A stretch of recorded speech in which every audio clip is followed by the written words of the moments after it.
परमात्मा से प्रार्थना है कि हम सब सृष्टि के सारे बच्चों को अपनी कृपा की बरसात से भिगोना, उन्हें ऐसी प्रेरणा देना कि वो आपकी तरफ बढ़े,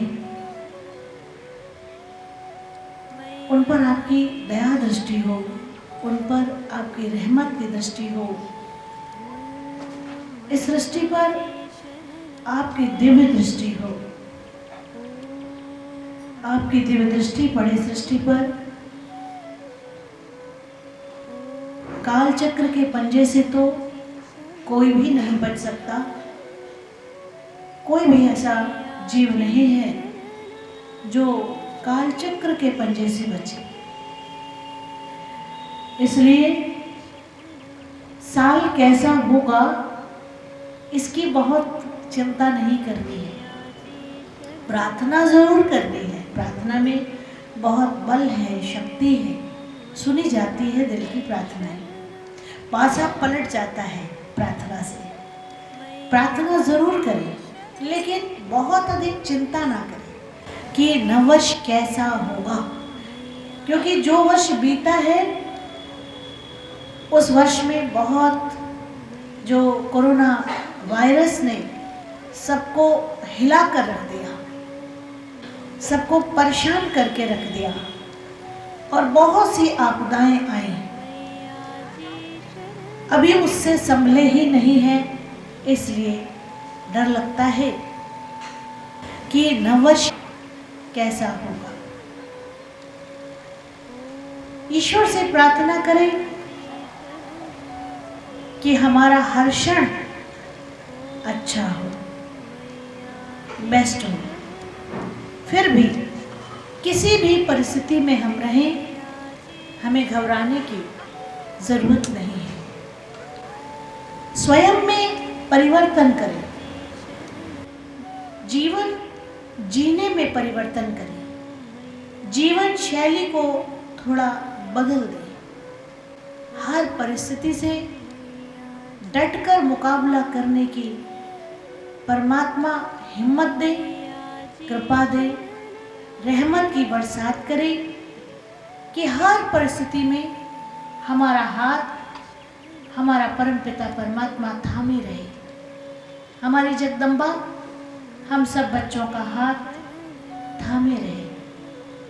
परिस्थिति कैसी भी हो, अगर भगवान ने हमारा हाथ थामा है तो निश्चित ही हर परिस्थिति से हम बच्चे मुस्कुराते हुए निकल जाएंगे, बशर्ते भगवान की रहमत हम बच्चों पर बरस रही हो।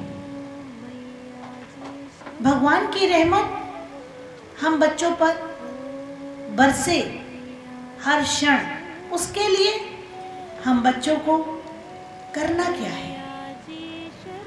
हम बच्चों को अपने दिनचर्या में परिवर्तन करना है, जीवन जीने की शैली में परिवर्तन करना है, जिससे हमारा मालिक हमारा हाथ थाम ले, हमारी जगदम्बा हमारा हाथ थाम ले। जब हम प्रभु के सानिध्य में होंगे तो निश्चित ही प्रभु की रहमत भरी नजर हम पर होगी।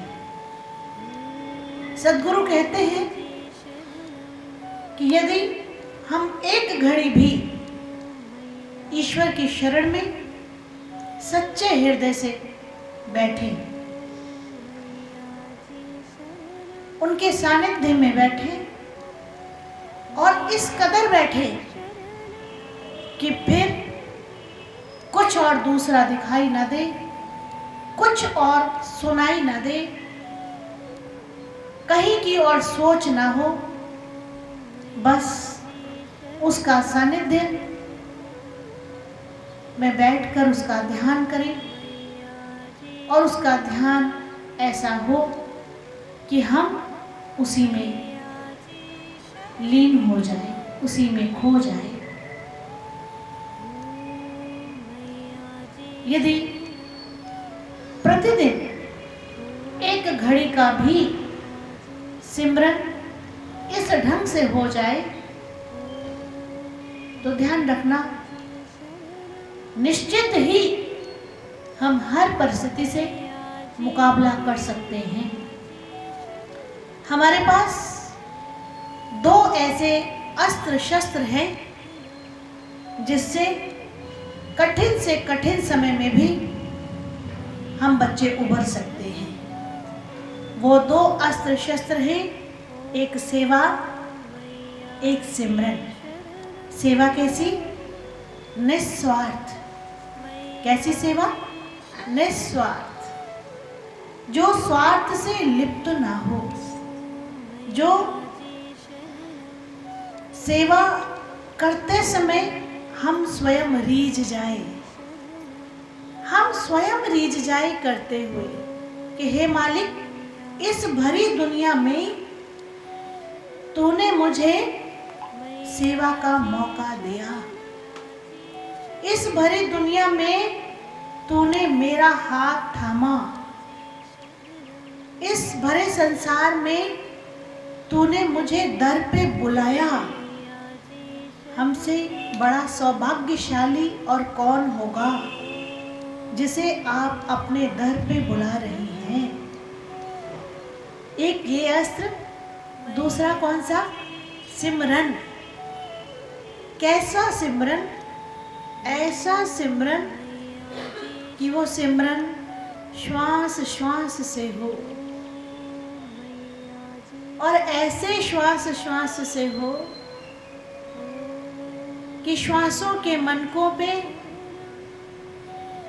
सिमरन होता रहे, प्रभु का नाम भजता रहे और हम अपने मालिक में खो जाएं, मालिक से विलग ना हो, आत्मा परमात्मा में लीन हो जाए, विलग का एहसास हो जाए, लगे कि बस अब तू ही तू, अब तू ही तू। कबीरदास जी कहते हैं, जब तक मैं था हरि नहीं, जब तक मैं था तब तक हरि नहीं, अब हरि ही हरि है, मैं नहीं। अब हरि ही हरि है, मैं नहीं। जब तक हम बच्चे मैं और मेरा करते रहेंगे, तब तक तेरा तेरा तेरा करना भूल जाएंगे। मैं और मेरे से पीछे हटे और तेरा तेरा और तेरा करना शुरू करें कि जो कुछ भी है वो तेरा ही है, जो कुछ भी इस संसार में है वो तेरा है, तेरी कृपा से है, तेरे द्वारा है, तेरी वजह से है। नमो नमो गुरुदेव, तुझको नमो नमः। नमो नमो